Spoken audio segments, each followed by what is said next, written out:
everybody. Welcome to another episode of What a Hell of a Way to Die. It is me, and it is Nate.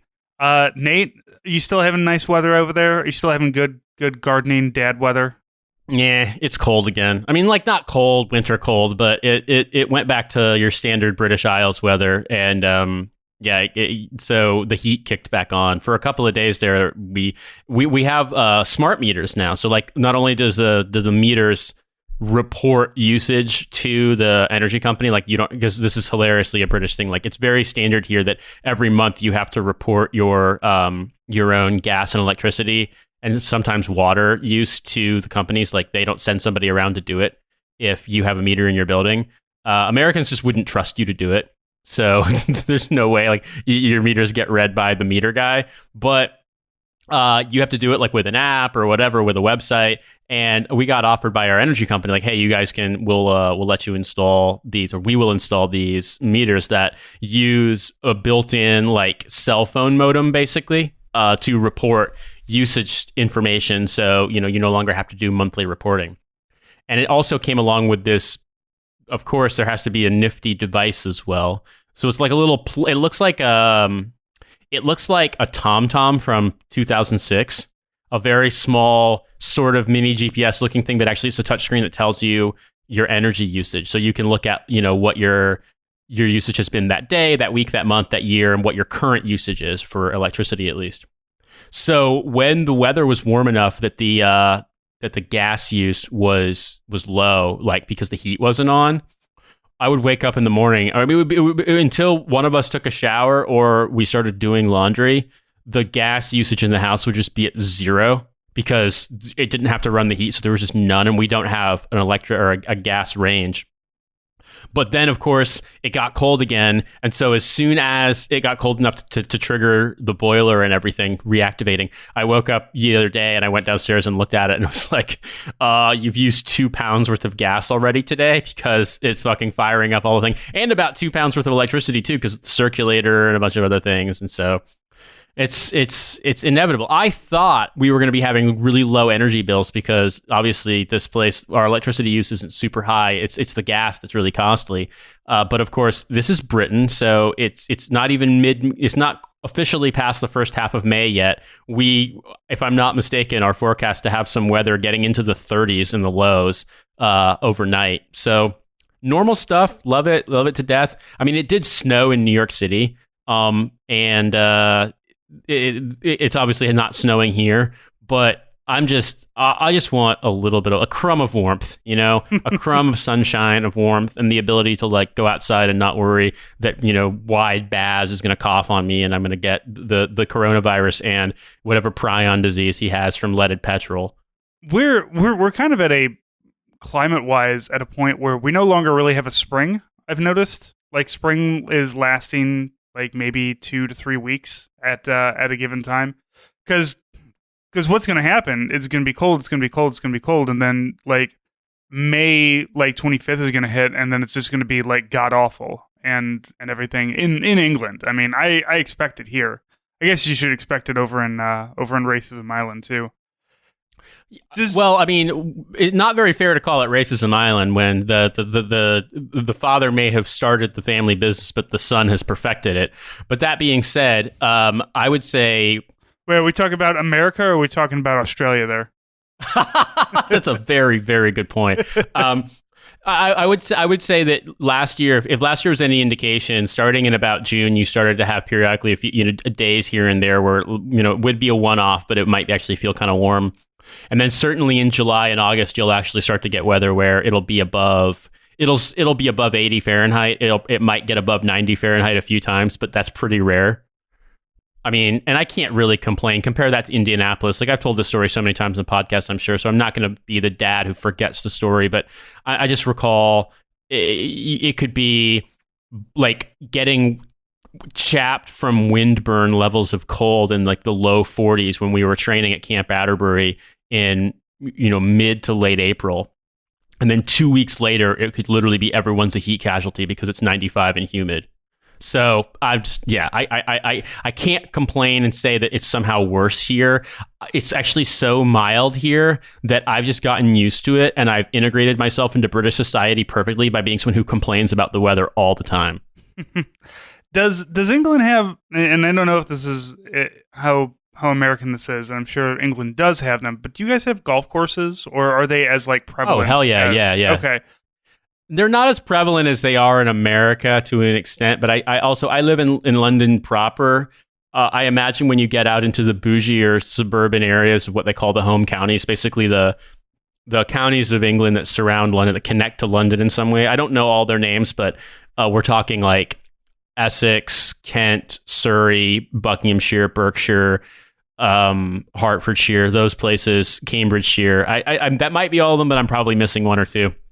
I'm sure there's a Lorry on the Mound or something, or yeah. West Dorking, Upper Dicker, or something like that.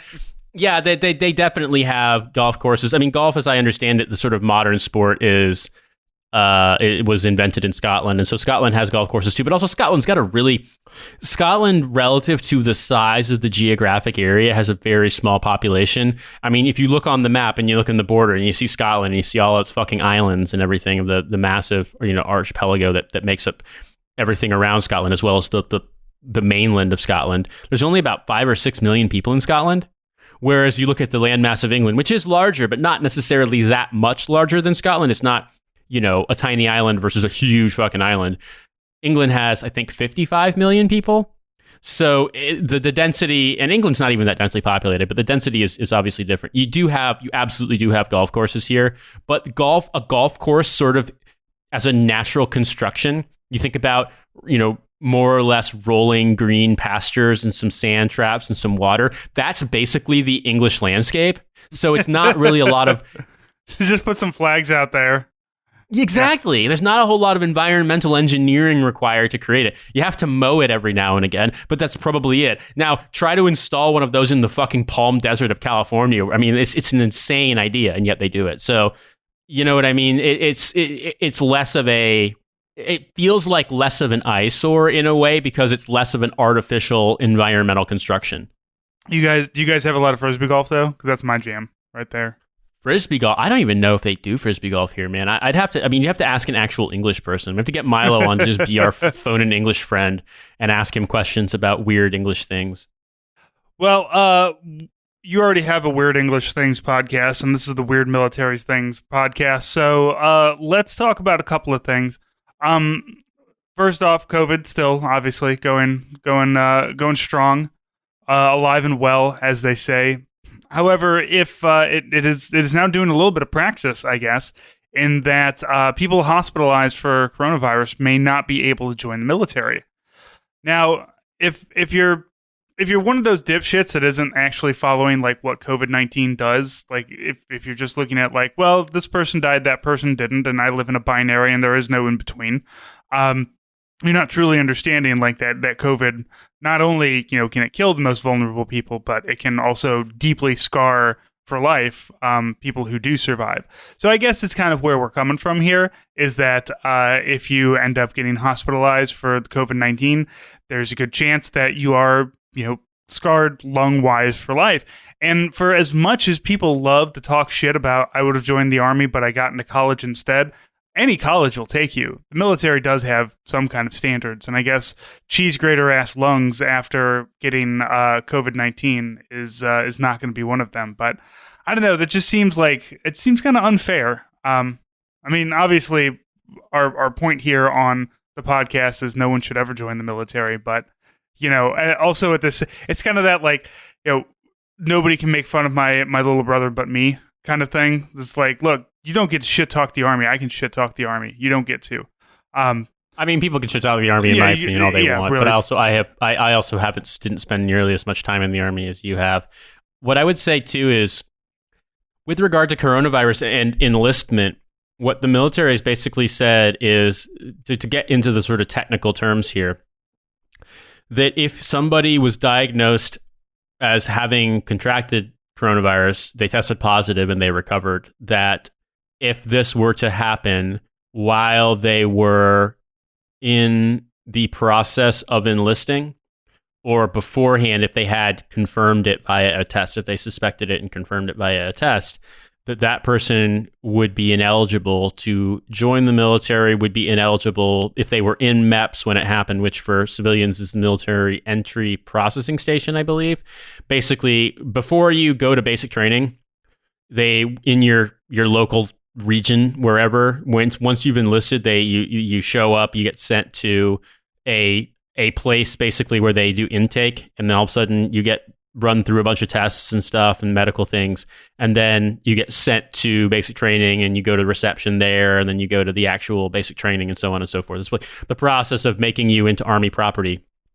And what they were basically saying is, there's an assessment category for your health, which is called POLHES. It's an acronym. I don't know what it stands for, but I'm sure I could look it up. But basically, the simplest way to look at it is that it's talking about all of your physical sort of components, psychiatric, your pulmonary, your cardiovascular, basically all of different things, and they have different gradations. So the idea is you want it to be the highest score, the best score you can get is a 1, which is basically no issues. So somebody who's got a solid POLHES, so the expression they'd use is a picket fence. It's just all 1s.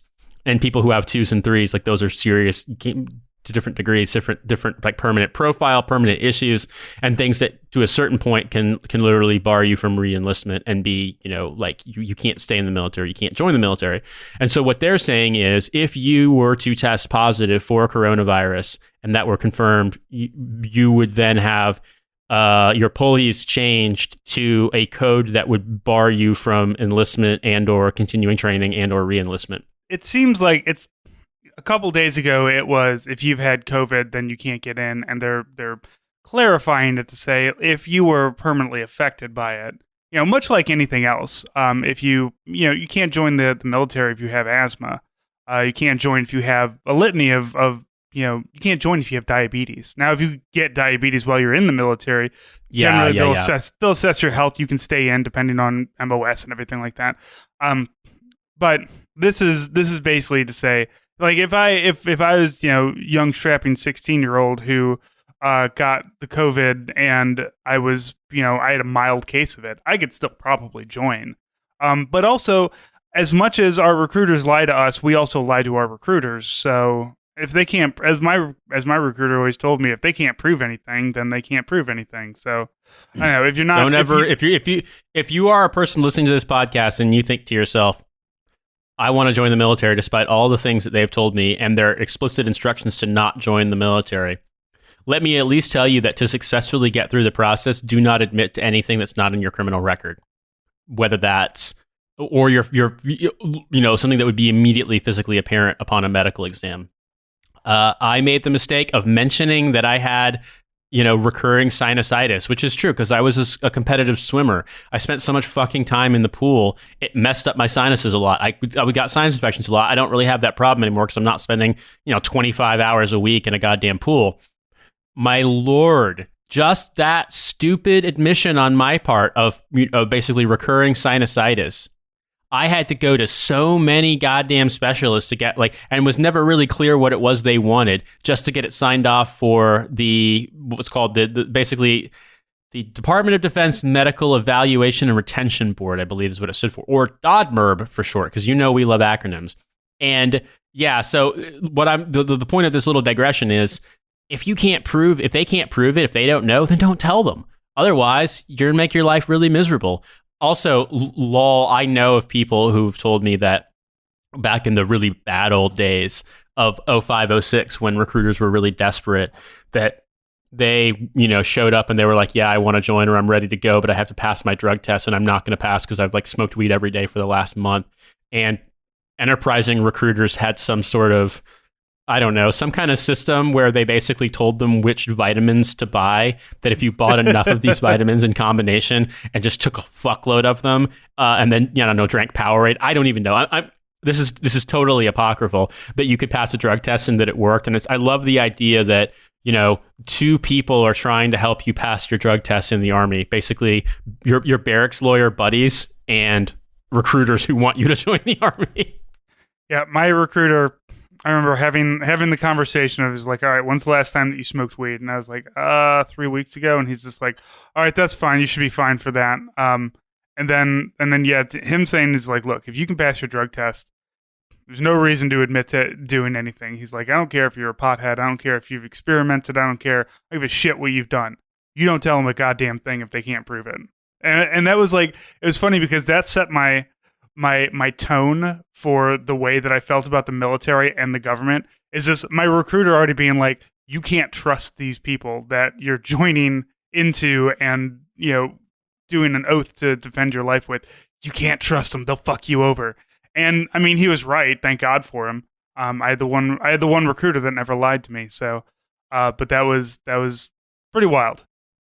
Yeah, man. I mean, so in this regard, I get the impression that this is going to be a thing where they will have the ability to deny people entry into the military if they want to, specifically based on what you described earlier, the permanent effects of COVID that people have noticed, things along the lines of permanently damaged lung tissues, some of the other issues that we've heard, things with regard to circulation, the COVID toes or whatever, all of this stuff, it seems as though it affects people differently. And so I think this is more meant as guidance, but it's also one of those things where I think that it's fair to assume it will change quite rapidly as the situation changes. But the weird thing to me is not necessarily the concerns for military, numbers for recruitment, enlistment, etc. Because you and I are, well, you've got one foot out the door and I'm long out the door. Like next April, I'll have been out of the Army longer than I was in it. But what's interesting to me is that it kind of brings into relief the disconnect between how President Trump and his gaggle of fucking morons present the seriousness of coronavirus and the consequences of it, and and their affinity for encouraging this dumb kind of AstroTurf protest movement of people who are like, I demand to have my hair cut and my barber, I deserve, Dave and Buster's, you can't stop me libs. The disconnect between those people and their political idols' views or stated views on coronavirus's seriousness versus the military's. That on one hand, you have people saying, I don't know, butt chug bleach, go to Baskin Robbins, it's okay, it's fake, it's actually 5G, it's the Wu flu, it's not actually real, the libs are making it up, it's a hoax. Versus the military saying, this is serious enough that we think it's probably a wise decision for us to bar entry to the military for people who show effects of this because of the potential for permanent damage. So the military, famously conscientious about allowing people in, even though they're probably not suited for military service, is saying, hey guys, be aware of this. President Trump, on the other hand, has said basically, if you inject yourself with Clorox, A, you'll get high as fuck, and B, it'll cure the virus. I mean, the military has always been kind of on the forefront of a few things, and I know we've talked about that, where the military is very, knows, hey, we know climate change is happening, we know all of our oceanic bases are kind of fucked right now, but we can't do anything. We can try to shore up some defenses against the ocean, but that's about the best you can do. I mean, when you build something on the ocean, you build it at a certain height and everything, and if the sea level ended up rising half a meter, a lot of those places would be underwater and completely fucked. So there's a lot of things the military is cognizant of. It's just we can't really do anything without without Congress, without action from Congress, where the hammer can't swing itself; it has to have the arm. Unfortunately, the arm is bloated and stupid, and is more worried about making sure that Amazon workers make $10 an hour while Jeff Bezos gets to rub more money on his dick or whatever, rather than the future of our military, the future of anything really. But the military knows, and COVID's not going to be any different. They're looking at this and they're saying this is serious, and which is kind of funny because when you listen to the stories of how the military was handling COVID in the beginning of it, it was absolutely ridiculous. Friend of the show, Joe Kasabian over at Lions Led by Donkeys, his podcast co-host was air quotes quarantined after he was near somebody, but they quarantined him in like an office block somewhere.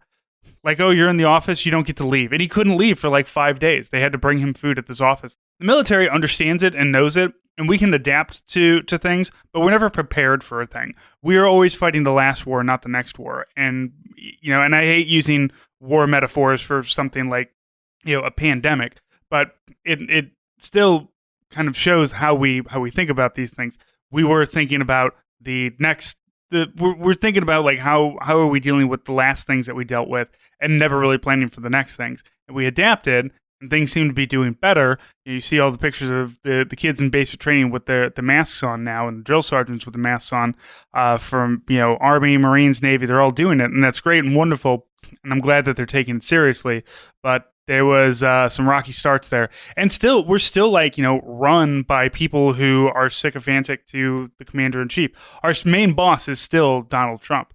So in the end, it doesn't really matter. We're going to try to do what we can, on our levels and put out the guidance that you can down here, but also who knows when an errant tweet from Donald Trump, he's going to wake up and be like, no, I want nobody in basic training wearing masks. Everybody needs to be able to breathe free. Guess what? We're fucked then, because that's what we got. That was legitimately a thing that happened with Mike Pence. They had a meeting with CEOs and he demanded they all take off their masks before the meeting started because he doesn't want to be seen as weak on the lib virus.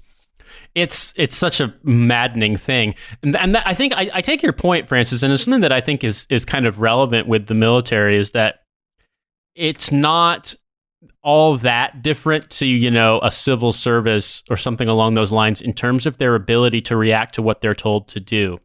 That it's harder, it's not impossible, but it's harder for them to slow roll stuff that they disagree with politically. I'm sure there are folks in the military who are diehard MAGA folks and, just MAGA trolls, and they think that this is actually being caused by 5G and, secret implants that are put in. I don't fucking know. Like, they're Frosted Flakes with GMOs. But I also think that with regard to the way that it's structured, who the people who are issuing guidance, the people who are making the decisions for, I don't know, Army G1 or whatever, when they're told, here's a threat, react to the threat, they have to do it in a way that's based on a factual assessment or their best assessment. I suppose they could slow roll it, but it's harder for them to be like a Scott Walker or a Mike Pence or a Rick DeSantis. It's harder for them to just be like, oh, this isn't real. This is caused because libs have too many genders and 5G towers. They can't really do that. And so you get this weird kind of snapshot of reality. I don't trust the military's assessment on progress in Iraq and Afghanistan, but with regard to how do we minimize the likelihood that we're going to have, a barracks pandemic and that we're going to, worsen the pandemic because all of our training facilities and all of our installations are becoming huge incubators for this virus. In that regard, I do trust them a little bit more, or at least I think it's a useful bit of information to take into your overall assessment. And so it's just that disconnect between what the military says it needs to do to keep itself safe versus what the military's commander-in-chief and its, senior most chain of command is saying. Because I don't know, man, because it's just very, very weird to me how in the face of something like this, where people are dying en masse and the consequences are huge, and you can see those consequences. You can see a person goes to a thing and then people there all get infected. The stuff spreads massively, all these things. You know what I'm saying? Like, when you have very obvious consequences like this on a massive international scale, I guess I never thought, I was still hopeful enough to believe that people in America wouldn't basically treat this like a big Sandy Hook. You know what I mean? Like, say, oh, there's nothing we can do about it.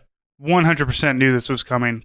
This is this is America at its core. You know, somebody told you to do something, and by God, I'm not going to do it.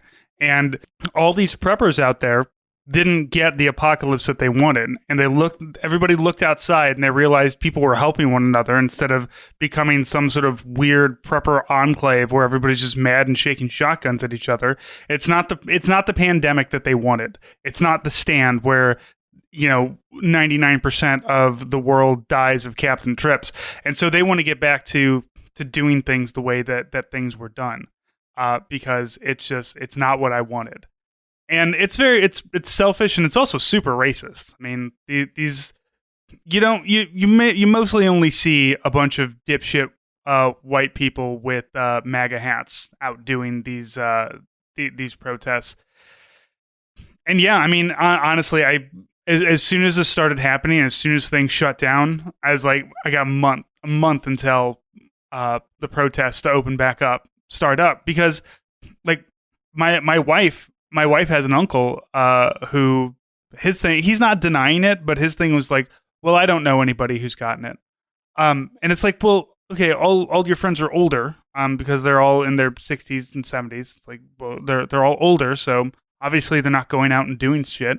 But also, just because you don't know somebody who is directly affected by it, and maybe you do, but just because you think you don't know anybody doesn't mean that it's not real. Doesn't mean that it's not a thing. It kind of reminds me of her of a Southern friend saying, we don't have any gay people in the family. And it's like, you do, they just don't feel comfortable telling you. And maybe that's something you need to think about. I mean, I've been out of the United States for, nearly 2 years now. I've been back once since we moved here. I guess because of my distance from the US, I hadn't really considered the thought that the first reaction that many of these people would have would be to deny the existence of the problem, or to pretend as though whatever it is they want to do is more important than stopping the spread of the virus. And I guess I should have assumed it, but also, I guess in a way, there's this weird kind of, I don't know, man. Remember 9/11? People were actually kind of like, I'm ready to sacrifice. Tell me what I need to sacrifice. And that's a very different thing. And in a way, I don't necessarily think that because it's a virus, it's different than that. Obviously, there are fewer people who are really hardcore denialists about the existence of 9/11 versus, coronavirus, but there are some. But to me, at least, the thing that was a shock is that I do remember that. And obviously the government's response was just, don't do anything, spend more money, we're going to give you a tax cut, and we're also going to invade Iraq and Afghanistan. But to me, the extent to which that response has changed so massively, or rather maybe the extent to which those really crackpot voices are being amplified deliberately in the media, to me, it seems like that is evidence of how much of an insane culture shift has happened as far as the right getting more batshit since 2001. Because there was some dumb bullshit happening, obviously, don't get me wrong, as far as the way things were covered, the way things were portrayed. Famously, I think the news trying to report, and Donald Trump trying to report that, people in New Jersey who are of Muslim backgrounds were celebrating 9/11 and shit, which was completely false. Or if you remember correctly, there was some footage of people, I want to say it was like teenagers, but it might have been more adults as well, celebrating in the West Bank after they heard the news of 9/11. And that was like on every fucking news channel forever for like the first week after 9/11. There was stuff like that, but I recall less of the sort of official denialism. And to me, it's just such a strange moment to watch this happen, and to watch people basically say, I don't know, go mask off and say, I would rather more people die than my portfolio take a 3% hit. And folks who will never own stocks or, securities or mutual funds or even have a retirement fund ever in their lives are getting behind this because they think that this is a deep state plot against Trump. It's just such a strange moment that's been made harder to understand because of all the new ways of communicating that have developed since, for example, 9/11. And I don't really know what else you can say about it. I think you really hit it with mentioning what is being amplified by the media, though.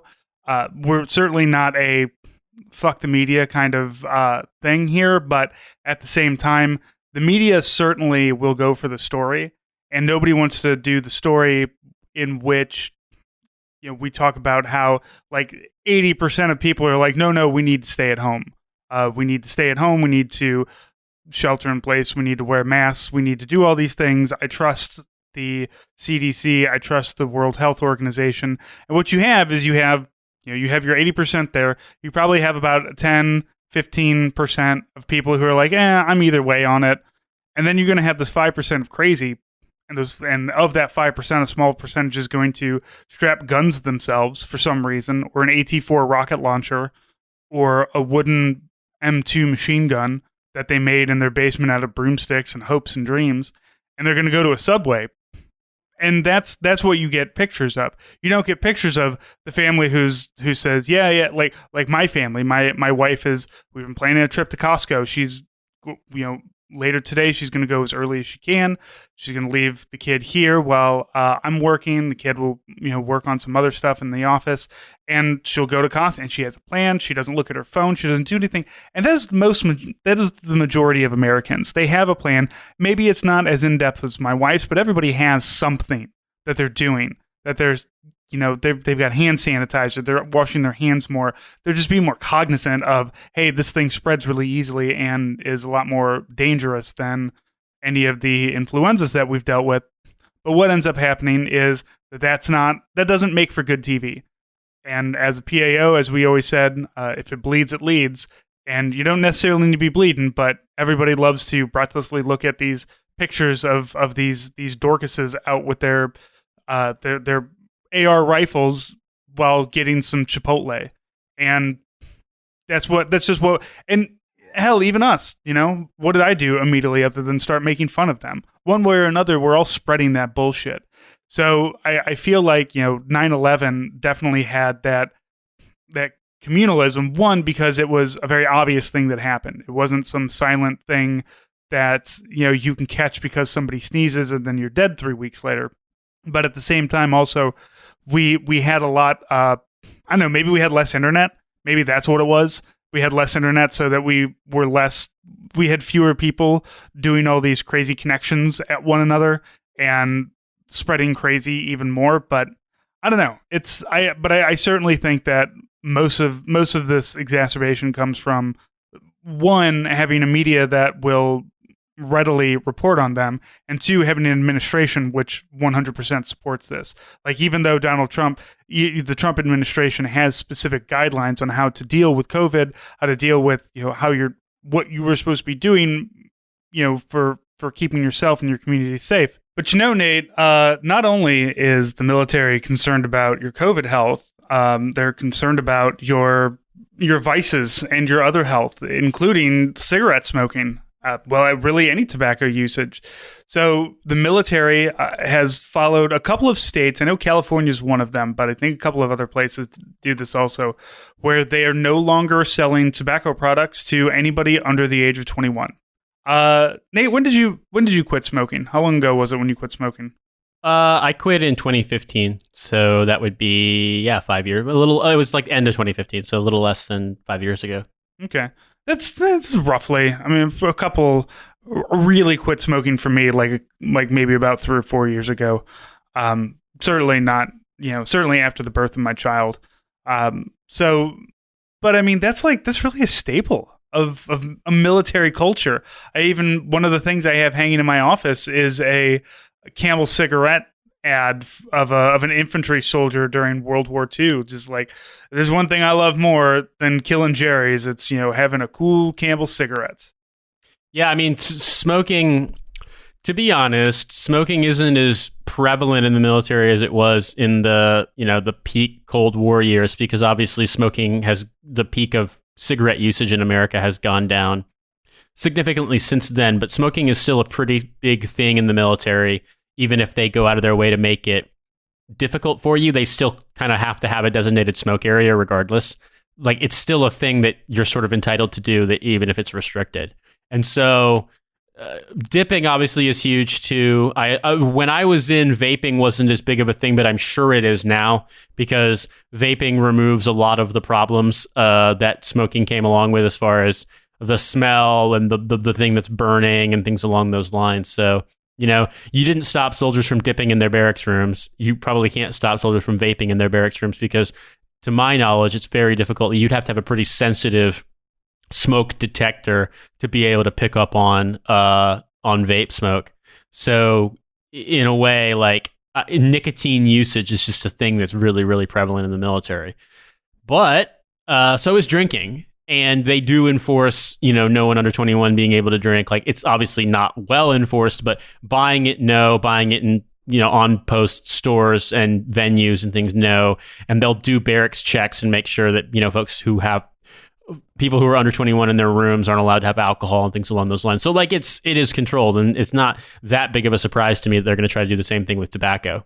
And it's good. Smoking's bad for you. Like from a leftist point of view, as I point out to people sometimes, smoking is really like one of the worst leftist things you can do because it's a disgusting company that preys on people and sucks the health out of them, not just in America, but across the world. And I know it makes you look cool. I mean, certainly I smoked for 12 years. I can't shit talk it, but also at the same time, you just vape. Like, we have something better now. The cigarette smoking it makes you stink. If you use the dip, it stains your teeth and gives you gum disease. Just hit a vape. Like, that's what looks cool now is having an ever increasingly complicated vaping rig that allows you to draw in and blow out smoke as if you are cooling off a fucking nuclear reactor. That's what's cool now. That's what the kids are doing, and do it on TikTok. I mean, who am I to criticize, as I'm basically polishing and cleaning some excess stuff off of one of my vape pods for my vape rig. It absolutely is a game changer, don't get me wrong, but rather than turning this into a pro-vape podcast, we already have officially declared our position as a pro-vape podcast. I would just say, I think it kind of makes sense for folks to not be able to start smoking or to legally buy tobacco until they're 21, in the same way that I think that it's less problematic than the banning of alcohol sales, because obviously the problem you have in America is kids want to drink, and drinking is a huge part of our culture, but kids can drive very young compared to the rest of the world. And they can't drink alcohol until very late compared to the rest of the world. So you have this sort of interim period where kids are driving and have only illicit access to alcohol. But obviously, it's very hard to cause a fatal accident because you smoke too many cigarettes. So I don't see any reason to oppose changing the age at which someone can buy tobacco products. I wonder if they enforce the same thing for vape products. I mean, I assume they do, but I don't know because I don't live in California. One thing that also is hilarious to me, though, is if we're going to have this discussion about the obvious concerns and issues with regard to health and why soldiers shouldn't be allowed to use tobacco or alcohol until they're 21, I actually think the big question then is, well, what about the other enormous threat to the health of people between the ages of 17 and 21, which is joining the military? Yeah, there's nothing worse for you than joining the military and then having to do mule kicks until you fall and onto your kneecaps and break a kneecap. Something I heard about happening when I was in basic training. Look, I know we'll get you into shape, but you can. It's 2020. You can look up a good workout on YouTube. You can look up a military workout on YouTube. You can do the exact same workout. You can go to Barry's boot camp. Right. You can go and look up the exact PRT exercises we do in the Army and do them in the comfort of your own home without having somebody yell at you and question your sexuality directly to your face. Yeah, you can do the boot camp exercises and not come away with massive orthopedic injuries that'll negatively affect your life for the rest of your life, because you're being actually trained by people who are certified in no fitness things, as opposed to just Staff Sergeant Fuck who hates you and has been made to be your drill instructor and or PT instructor. So in a way, I'm all for it. Let's reduce the overall risk to young people between the ages of 17 and 21 by making it so that you're not allowed to join the military until you're 21. I've seen the light. I've seen the light. You know, they shouldn't be drinking. They shouldn't be using nicotine. They shouldn't be smoking weed. Their brains are still developing. Their bodies are still developing. You know what? We need to cut all these risks. And the biggest one of all is they shouldn't be allowed to enlist until they're 21. Damn, we've cracked it here, man. You hear it first. Be sure to tell your chain of command, send that on up, that the leftist anti-war podcast said that you shouldn't let people join the military until you're 21. I mean, when you're 21, hopefully by then you know better. Like, I imagine that's what the idea is with cigarettes. Like, you hit 21, and you're just like, I'm not going to, this thing's, you know, I'm an adult. I'm somewhat smarter now. I'm not going to start that addiction. Because certainly I started my addiction when I was 16, I think. So, you know, teenagers. Yeah, I was like 17 when I started smoking, yeah. Teenagers are stupid, so obviously you can't trust teenagers to do a goddamn thing. So yeah, don't let them. No smoking. No student loans. No getting any loans. You can't do anything until you're 21 now. No more letting teenagers sign up for 6 years of protracted war with no end, or for, you know, life-changing, debilitating loans so that they can get a communications degree. No more of it. In fact, I kind of feel like people shouldn't go to college until they're 21 either. Figure your shit out, man. Take a little time for yourself. Take a day, take a year, take 3 years, and just, you know, go work at a shitty restaurant somewhere and get some life experiences, and then go to college. I didn't go to college till I was like 26, so. But you should also be paid well and have access to free. You should have free healthcare as well. So, I mean, I'm honestly. One of the funny things is, okay, just as a side note, it's a pretty common practice in Britain and I think in Commonwealth countries, but less so in America, to do what they call a gap year. So basically, you graduate high school, you get into university, but you defer your enrollment for a year, and you go. A lot of times, people just travel, like they just go backpacking, they just fuck off to, you know. Famously, the Australians will go to Southeast Asia. So if someone is completely balls naked, falling down a fucking, you know, a really dangerous waterfall while completely out of their mind on acid, they're probably Australian. Also, if it has to be in Laos or something like that. So we don't really do that. And it's weird because there's an extent to which I absolutely think it's a good idea. I also think sometimes I wonder if maybe it's more appropriate, and hear me out on this, at a slightly younger age, which is not to say do it unsupervised, but I think of my own case, and I think about my own maturity, and there's a part of me that's like, you know, I was a huge dumbass when I was 14, 15, up to about 16. And I was still a dumbass afterwards, but my extremely peak dumbass years were around then. I wonder if I could have done some kind of gap year thing where I literally was just like working on a farm or some shit during my freshman year of high school, and then just started high school a year late. I honestly think my overall grades and just my overall maturity level would have been so much better. But then again, maybe not. Maybe by the time, you know, I was graduating high school when I was 19, I would have been so incredibly frustrated that I would have had even worse grades. I don't know.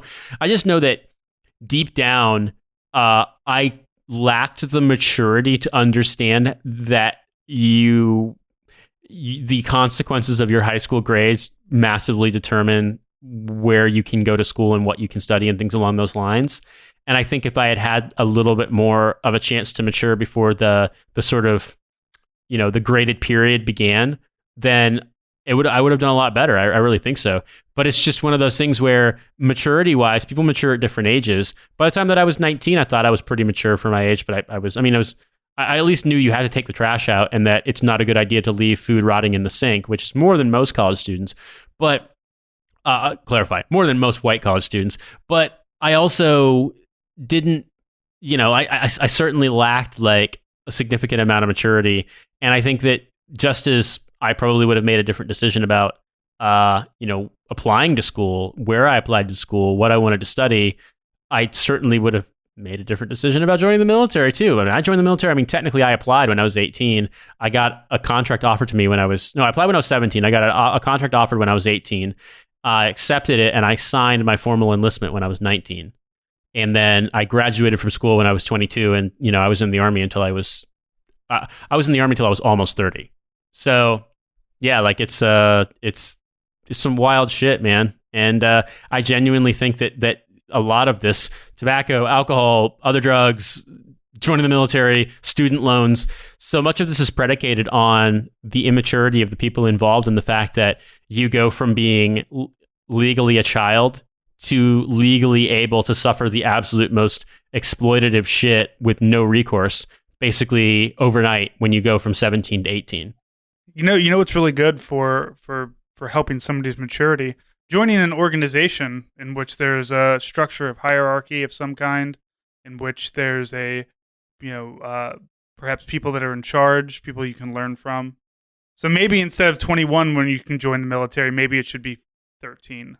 You know what? Somewhere in there, you can join the military. You can join the Army at the age of 13 or 21, and that's it. Anything outside of those two specific ages, not above or below, just those two specific ages, you don't get to join. See, you joke, but I mean, like, that's basically Britain in a nutshell. In Britain, you can join the military when you're 16.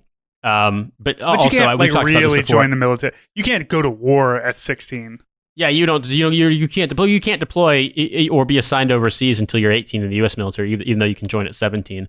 I think the big thing is more that Britain, it's a different country. It had a culture where people started trades and left school very young. I mean, it used to be a lot of people you'll hear even as late as like the 70s and 80s would leave school and go into work when they're 16. Like they finished school, but that was it when they were 16. In the olden days, it was, when my parents were young, it was pretty common to see, kids starting apprenticeships and working in trades when they were 14. That's obviously not the case anymore, and we realize that it's probably not a good thing if apprentice plumbers and masons are 14 years old. There's a lot of development that's going to happen, but also life expectancy is longer. I mean, people live longer, so why this rush to declare that somebody is a fully formed adult ready to make a permanent life decision when they're 18? When I mean, like, some people are, but a lot of people aren't. And I think by 21, the average of people who are ready is probably much, much higher, and I'm all for it. Like I'm all for reassessing how we structure the points at which people can make certain decisions based on what we know about how people mature, how brains develop, and also based on the fact that, your life doesn't end when you're 55 anymore, like on average. So maybe it's better to, prep these things out, and maybe we could look at the really, really big decision-making factors that, cause people to have negative outcomes in their life, the biggest one of which seems to be joining the military. Funny how that works. So, as always, everybody, if there's one lesson we can give you, it's don't join the military. The Army ain't gonna love you. It never will. No, it definitely will not. It will love abusing your body, though, and using you to fill sandbags and potentially, absorb bullets and shrapnel.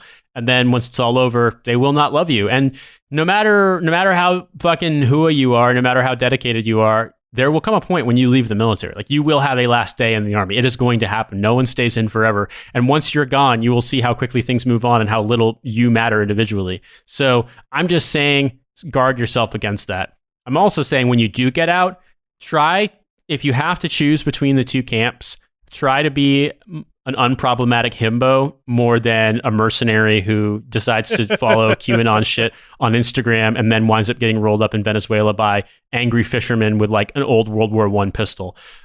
Why am I bringing this up? Because for our bonus this week, we brought on two of my fellow Trash Future cast members, Riley and Alice, and we discussed not just the Venezuela mercenary story, but specifically the incredibly weird online presence that these people all had, in which they basically started years ago saying, hey guys, we're going to do a coup in Venezuela, and kept tweeting about it publicly and posting about it publicly. And then lo and behold, no one was surprised when they tried and failed. So I'm going to play some of that for you. And if you want to hear the whole thing, it's available in the show notes link on Patreon. This guy, he went out into the great big world, and he said, which post-military grift is going to be for me, right? Am I going to sell racist coffee? Am I going to do racist CrossFit? Am I going to do, am I going to sell, racist whey protein? He had to figure out which thing he was going to do. And it really feels like at this point right here, he's still in that transitional phase of instead, he's going to racistly try to overthrow a South American country. Like, this is because I think in like 2018, his whole school shooter thing is like, he has like a master class on school shooting, which is 2 hours. Yeah, on YouTube. Okay, so first off, I don't think he's actually associated with masterclass. He's just saying, this is a class of a master, therefore it's a masterclass. Can't sue me now, bitch. Inside the Special Forces studio. Yeah, the 2 hour act, I didn't watch the whole 2 hours, but I jumped through it, and he spends a lot of time trying to teach you how to take down an active shooter, which, according to the actual government, is like the last thing that you should do. You need to be running away from an active shooter. But he's got a lot of like, all right, you got to have both hands free, grab the barrel, grab the magazine, you flip up here, you can hit the button, take the magazine out. Boom, you've just disarmed him.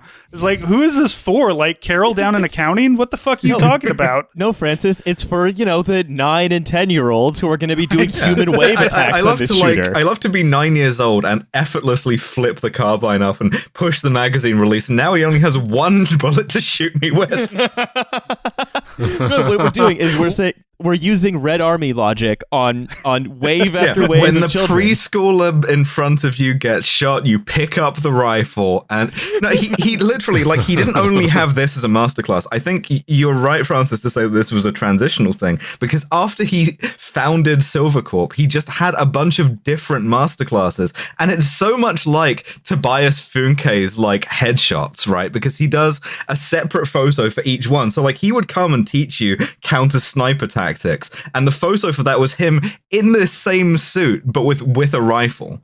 Yeah, you guys want a really great tie-in too. So one of the things that I wanted to talk about in the second segment, but I'll preview it now, is that in the aftermath of all this getting blown up and everything, and stuff like the contracts and things they signed getting leaked to the Associated Press, it was revealed that the terms and conditions on Silvercorp's website, I believe, but maybe in their contract, were plagiarized from the Masterclass website, and they forgot to take the word Masterclass out. That rules so hard. I'm not joking.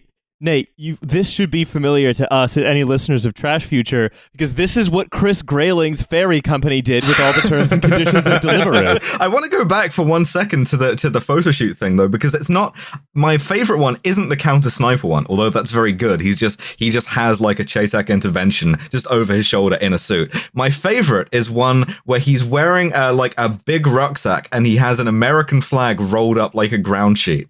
And it's just that rules. Oh, the caption! No, I remember the caption for that one. It's our greatest asset.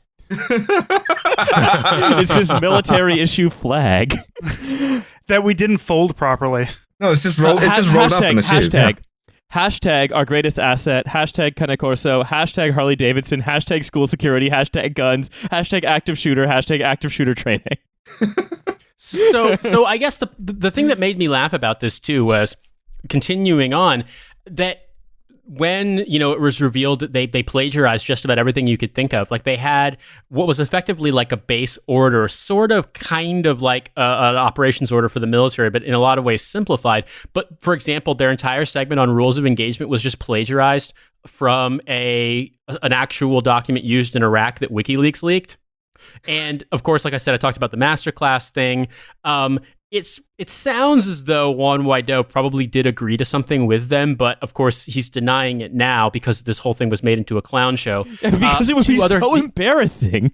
I know. And two other things that were really hilarious about this that I discovered. We talked about this on the Open Hell Away episode, was that they kept saying Cane Corso because those are the bomb dogs that they were bringing. They had to basically give the bomb dogs away in Venezuela because they couldn't feed them, and so they just like got really irritated and didn't want to work anymore. I was going to ask why the Cane Corso thing. And those were the dogs that they had to give away because they couldn't feed? Yes. And not only that, but they had two contingents of their forces that tried to swing into Venezuela. And on one hand, you had the guys who got rolled up on land and got arrested. On the other, there were guys trying to do another like seaborne movement, and a bunch of really pissed off Venezuelan fishermen were like, stop fucking up our fish catching, and basically surrounded them with their boats so they couldn't get away.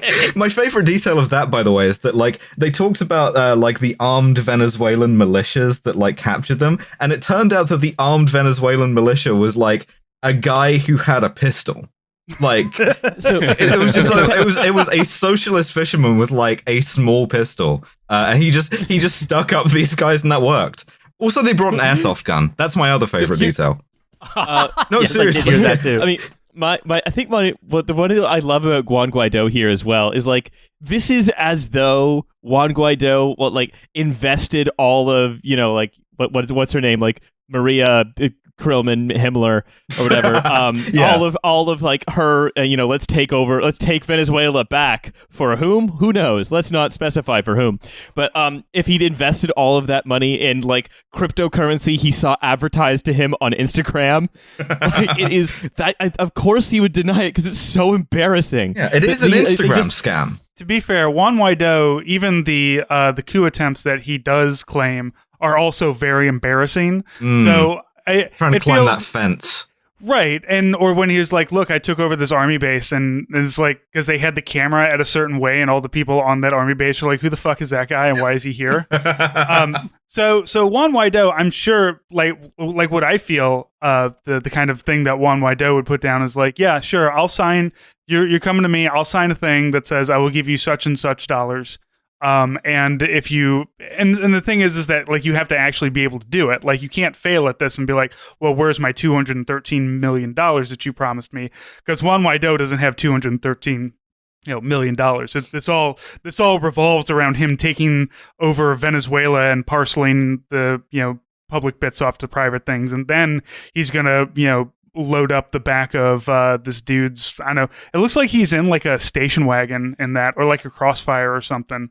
Like that's the it is also crazy to me because seeing the photo of him just saying grind, it looks like the first frame of a veteran yelling in Cars video.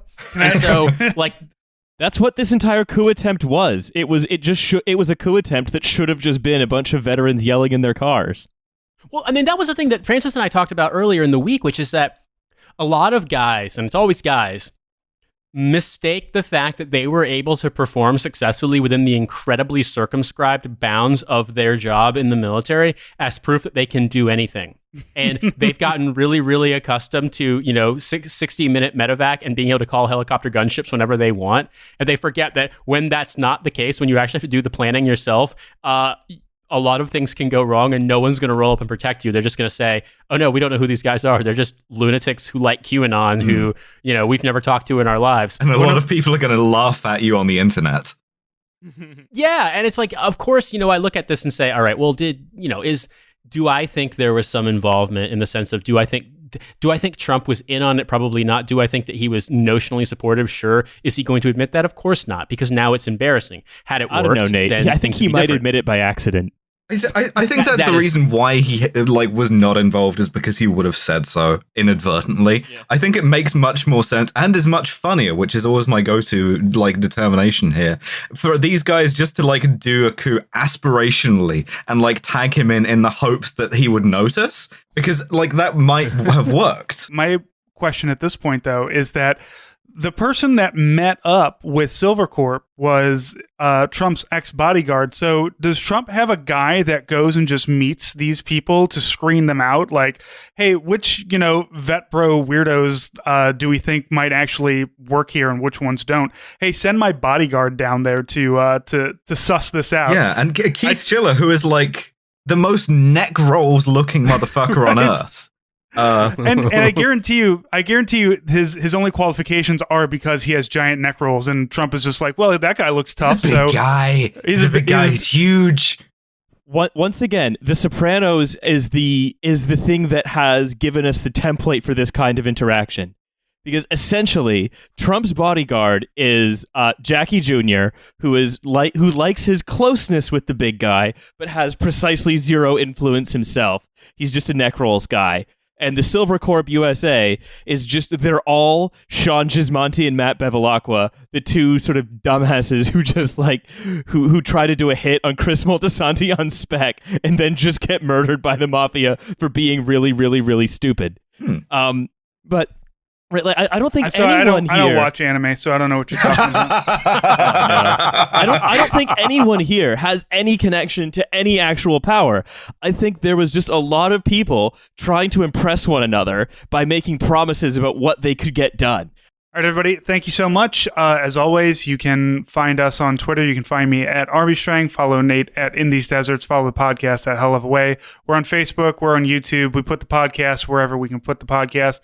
If you liked our bonus stuff, all these little snippets that we put out, we're always trying to have new and interesting bonus things. So if there's something that you'd want to hear, or if there's a person you think that we would like to interview, or that would be a good interview, just let us know. You can DM either one of us, or you can email the podcast at sergeantjoker@hellofawaytodie.com. So as always, thank you all for listening. Thank you for supporting us in whatever ways that you do. And Nate, we'll talk to you next week.